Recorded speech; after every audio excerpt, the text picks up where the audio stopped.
Thank you, and I can at least assure you that I am me.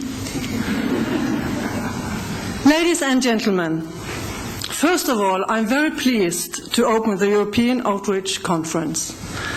I would like to thank the organizing committee for inviting me and use the opportunity to welcome you all.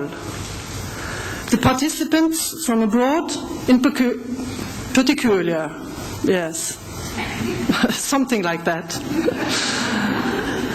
I hope you will have a fruitful outcome of the conference and a pleasant stay in Norway. This conference is highly relevant to the national and international need for facilitating positive social change. I hope Oslo in spring will contribute to an inspired and constructive atmosphere for your meeting in the following days. Reaching youth at risk and working towards social inclusion are goals tied to basic values in every nation.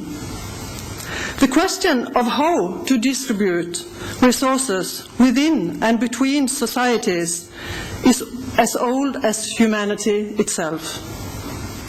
We do know that national health statistics hide major systematic inequalities. Inequality that is socially determined, unfair and modifiable. We have to acknowledge that we live in stratified societies and should take on our shared responsibility to reduce and erase unacceptable structural injustice.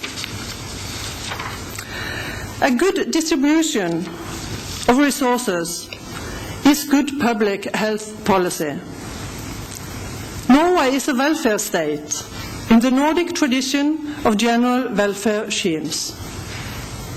And I'm proud to say that equity and well-being of everyone is at the core of the Norwegian government's political program. However, we are confronted with mechanisms that transcend national politics and state borders. Social inequity concerns us all, and no nation can feel sure of having solved these problems unless the neighbors have done so as well. The need of a fair and inclusive labour market and continuous efforts against drug and organised crime are central in the background of our meeting here today. So I'm very pleased to find such explicit focus on networking and building partnerships in the conference programme. Norway has a long tradition of outreach work that stems from the belief that to be effective, the services must adapt to the needs of its people and not the other way around.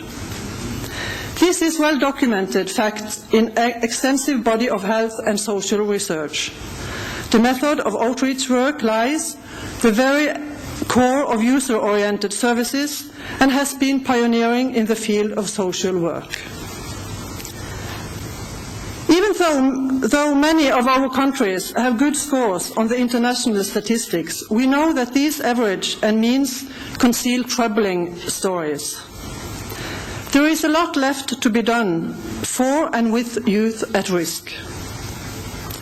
As youth at risk has become an established expression, it is sometimes useful to ask, a risk of what? We all know how we understand a problem will affect where we direct our intervention. So, shall we target the youth themselves or fight the risks they are exposed to? The answer is, of course, both. But this question highlights the duality of the challenges that we face.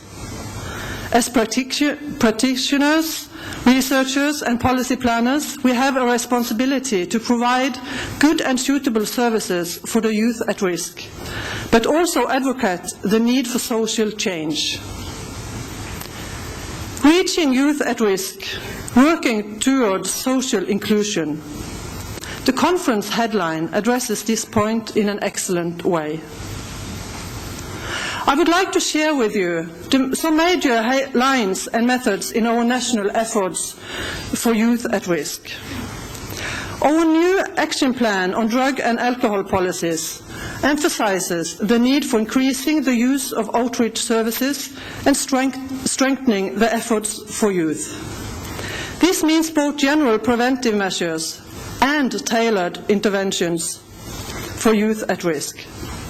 Combined with the efforts in the national strategy to reduce social inequalities in health, the ongoing strengthening of the mental health area, and the application plan to combat poverty through employment, welfare and inclusion, I think it's fair to say that our government takes on its responsibility for marginalized youth in Norway.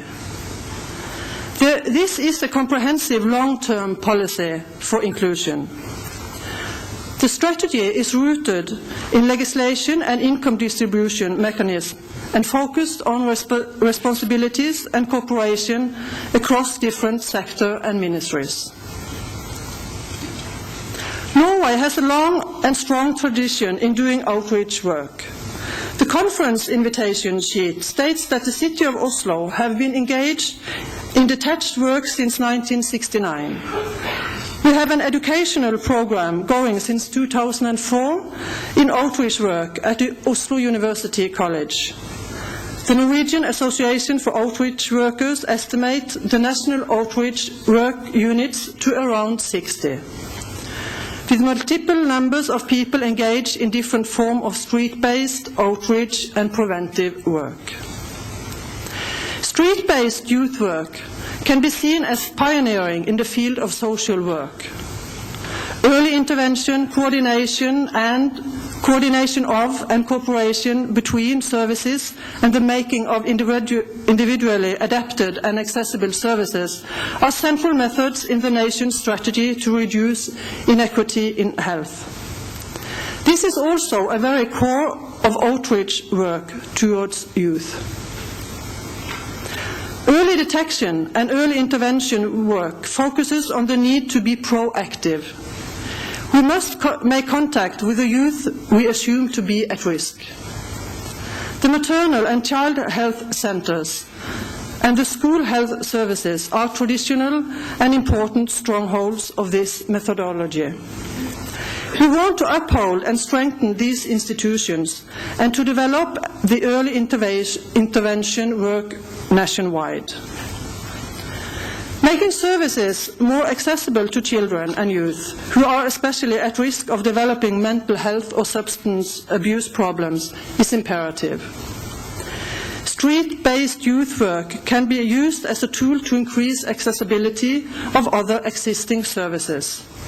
By finding youth in need of assistance, establishing contact and trust, and introducing them to suitable services. We wish to strengthen this coordinating function and have established pilot positions in several municipalities, with the responsibility to coordinate services between the local and state-run services. Outreach work is important, not only in improving the existing services, but also in developing new ideas and methodologies. The tradition of detached youth work wants to enable youth to set terms and conditions for a mutual effort. The focus is on the youth's personal and social development.